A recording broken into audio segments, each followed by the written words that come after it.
Good morning or good afternoon when this goes out. Thank you for watching. I hope you're all well today. There's been some interesting developments in the rise of centre politics that I want to share with you. Now, as you're fully aware, I'm in a red wall seat, or former red wall seat. I'm up in Runcorn and Helsby. Sarah Poachin is my MP.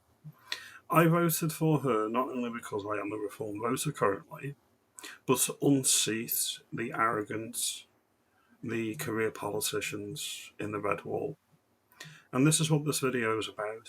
Remember, in the next few years, we need to get into a strong enough position to actually eradicate the uni party. If you're in a safe Tory seat, you need to vote for the candidate, in my view, that's best placed to unseat that Liberal Democrat and get someone who's actually based into their seat instead. And it's the same all over the red wall up in the north, which is why anybody that's thinking reform isn't strong enough, they're not right-leaning enough for you. What's the alternative currently?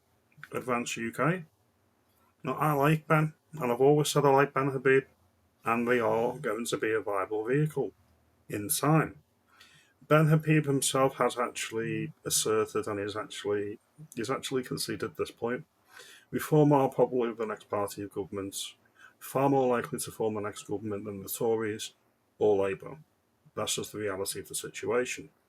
What he can do, and what his function can be, is to get a few MPs, and his function can also be to hold reform to account, to say, listen, if you don't do what needs to be done, we'll do it, we'll finish the job. From a psychological point of view, cleaning house, getting rid of the uni party in its entirety, is got to be the goal for any realistic patriot in the United Kingdom. That moves me on to what I want to bring up today, which is a by-election for the Senate next week down in Caerphilly, which is in South Wales, I believe. If you look at the polling, Reform look like they're going to take it, and it's going to be close. Plaid Cymru are second, the separatist party in Wales. However, they should win the contest with minimal fuss, in my opinion. The separatists in Wales are deluded, and they are completely batshit crazy. Pardon the expression. I'm going to play this quick video about Plaid Cymru as one of their politicians, their current leader. I forget his name, it's not really important. A separatist is a separatist, that's all you need to know. I'll play the clip. We are, as a party, proudly internationalist. We see no borders where we see suffering. The Welsh separatist that wants to break from England and the United Kingdom is an internationalist that does not see borders. There's one or two flies in that logic ointment, wouldn't you say? They're a joke, they're a clown show, they're a less polished SNP. And if you know anything about SNP, you can't polish a turd, you really can't. Let us continue to ask proudly, what can we do to help? Not where are you from? So whilst the Prime Minister continues to pander to Reform's backward populism, Plaid Cymru will take no part in their race to the bottom, because that's a race without a winner. We don't have to live in a society in which the asylum seeker, forced to get by on £10 a week, is scorned. We'll leave that one there. He thinks it's a travesty that the nation of sanctuary that Wales has been designated by Labour doesn't go far enough in their opinion. Most people in Wales want migration to come down. Much like in Scotland, Northern Ireland and England, Wales is no difference. But what's more telling is the next clip that I'm going to play you now. This is from a former Tory MP, Sir Jacob Rees-Mogg. I'm going to play this clip now. Very tactically vote for reform. As a Conservative Party, there's a tribal element in it that finds the logic of my own case difficult to take to the nth degree. So all I would say to my Conservative friends who live in Caerphilly, Conservative voters, Conservative supporters, Conservative members, is you are entitled to think about it. And that if you do decide that on this occasion you feel it's better to stop the separatists, then I think the party would forgive you. It's secret so that nobody would know, you don't need to tell anybody. And it wouldn't be an unreasonable thing to do.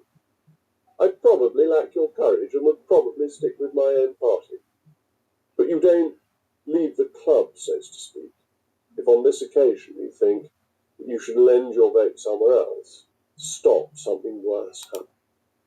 And that's Jacob Rees-Mogg. There's a couple of things that I want to unpack. First of all, he's backing reform. He's telling voters in Caerphilly to vote reform, because as we previously stated, the Tories haven't got a shot in hell. The only party that is in the lead and I'm going to win is reform. You've either got them or the separatists. However, the second point I want to make is how arrogant are the Tories? They think that they need to give you permission to vote a different way. No party deserves your loyalty, especially if they're treasonous like the Uni Party, Labour and Tories. They are still arrogant, they have not been humbled nearly enough, and they haven't changed. That's what I've got to say about the Tories. Then you need to make a judgment on the argument that if you don't vote for reform, you're letting the separatists in. You're giving the separatists too much credit. They couldn't organise a piss-up in a brewery, and constitutionally, they have no power to discuss leaving the United Kingdom. This is perfectly within the law. Any power devolved is power retained. They do not have the competence, and I mean that in every sense of the phrase, to legislate to leave the United Kingdom. So even if they did get in, which they're not going to get in, they haven't got the power to do anything about it. Sweet FA. The Tories are terrified. They should be. They're gonna lose most of their MPs in the next election, and Labour are going to be losing as many MPs as well. I would say to anybody, vote reform if it's going to unseat a uni party MP. If you're a patriot, think long and hard about it. This intervention from Jacob Rees-Mogg is not insignificant. I'll get my words out eventually. More going to be doing this in future. They're going to be advocating for reform because we need something to unseat the uni party and to clean shop. Now, if you like this video, give me a thumbs up, give me a like and subscribe. Do you think Claire Powell is going to win next week's by-election for the Senate? Or do you think the separatists are going to peg it? Do you think the Tories en masse are going to defect to reform in future? We've already got some defectors like Andrew Jenkins, Nadine Dorries, and the big win, which is Danny Kruger. We need more. If you like this video, let me know. Have a good day.